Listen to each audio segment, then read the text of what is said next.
बिस्मिल्लाहिर्रहमानिर्रहीम। अस्सलाम वालेकुम दोस्तों, ये जो मैं वीडियो बना रहा हूँ ये आप कोशिश करें वीडियो पूरी देखें और हो सके तो मुज़म्मिल शाह साहब के साथ शेयर करें। ये जो आजकल हक़ाइक़ हमें बताए जा रहे हैं, तोड़ मरोड़ कर पेश किए जा रहे हैं कि बांग्लादेश की इतनी तरक्की, फ़लाँ की इतनी तरक्की, फ़लाँ की इतनी तरक्की, जो कि एक मसनूई और एक सिर्फ लफाजी है और कुछ भी नहीं है। अब मेरी वीडियो को पूरी देखिए, इंशाल्लाह आपको अच्छा लगेगा। बात बात पर ये बांग्लादेश बहुत तरक्की याफ्ता मुल्क है, हमसे ज़्यादा लिटरेसी है, हमसे ज़्यादा ये है, हमसे ज़्यादा वो है। एक मुज़म्मिल शाह साहिब है, उनकी वीडियोस बहुत पॉपुलर होती हैं और मैं रूटीन में देखता भी हूँ। कुछ बातें ठीक भी हैं लेकिन कुछ बातें बहुत ही गलत हैं।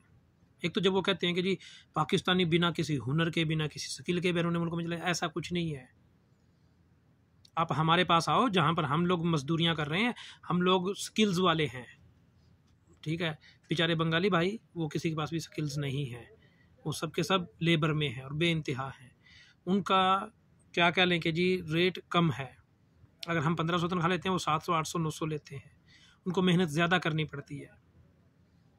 और तो अगर इतना तरक्की याफ्ता मुल्क है तो आपसे सवाल ये है कि 2 करोड़ बांग्लादेशी शहरी गैर कानूनी तौर पर इंडिया में क्यों मुकीम है? अब बता दीजिए, आपका जवाब नहीं होगा। सबसे ज़्यादा मुंबई में, दिल्ली में और कुछ और शहरों के अंदर औरतें जो कि बेची जाती हैं वो सब की सब बंगाली होती हैं। ये आप जवाब दें।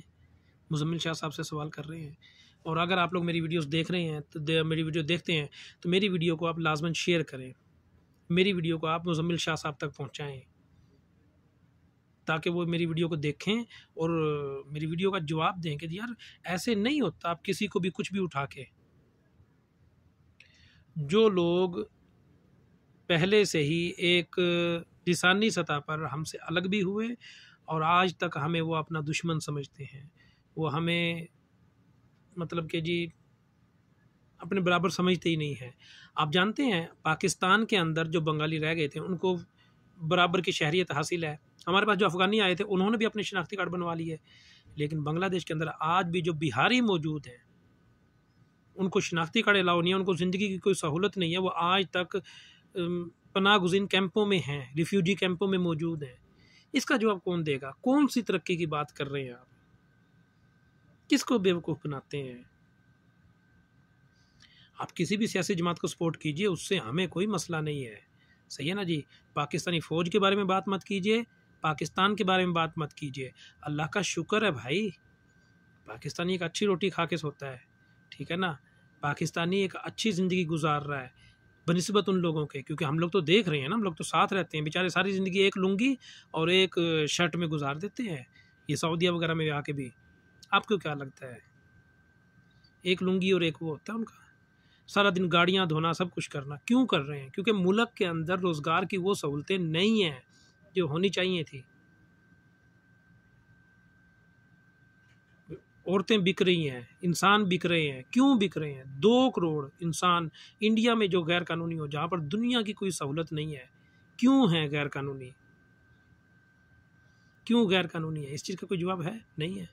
और वो ये कि जी ऊपर से इंडियन पुलिस ऐसी कि बिना किसी वजह के भी जहाँ पर पकड़े जाएं गोली मार दें। कौन जिम्मेदार होगा? मुझे बता सकते हैं? ऐसे ही बस मुंह उठा के बातें किए जाओ। आपने 2 किताबें पढ़ ली, तदरीसी किताबें पढ़ी हैं और बस जी आपने इंग्लिश बोलना सीख ली तो फूटते जाओ, फूटते जाओ, फूटते जाओ। मैं सिर्फ दावा नहीं कर रहा हूँ। ब्रिटिश ब्रॉडकास्टिंग की मैं आपको रिपोर्ट पेश कर सकता हूँ। ब्रिटिश ब्रॉडकास्टिंग ने इस चीज़ को लिखा था कि 2 करोड़ गैर कानूनी क्यों है। ये एक मसनूई तरक्की है, ठीक है, ओरिजिनल नहीं है, अवाम का खून चूस के की गई है, ठीक है ना। इसीलिए वो अवाम वहाँ से तंग और दूसरे मुल्कों में जाके पनाह गुज़ीन हो जाती है। अगर इतना ही अच्छा उनका मुल्क है तो 2-2 करोड़ क्यों गैर कानूनी है? हम लोग क्यों नहीं है जाके उधर? हम लोग जहाँ पर भी हैं लीगली काम कर रहे हैं, वर्किंग कर रहे हैं और अपने मुल्क की खिदमत कर रहे हैं। ये लोग क्यों नहीं कर रहे? इन लोगों का इतना रेट क्यों कम क्यों है तनख्वाहों में? आ जाइए, हमारे पास 20 के करीब पाकिस्तानी होंगे, जिनमें से ये कह लें कि इलेक्ट्रिशियन, प्लम्बर, ड्राइवर, सब स्किल्स वाले। 200 से 250 लेबर होती है। पूरा मुल्क बाहर पड़ा हुआ है। बातें कम बनाइए, हकाइक पर नज़र रखिए। अस्सलामु अलैकुम।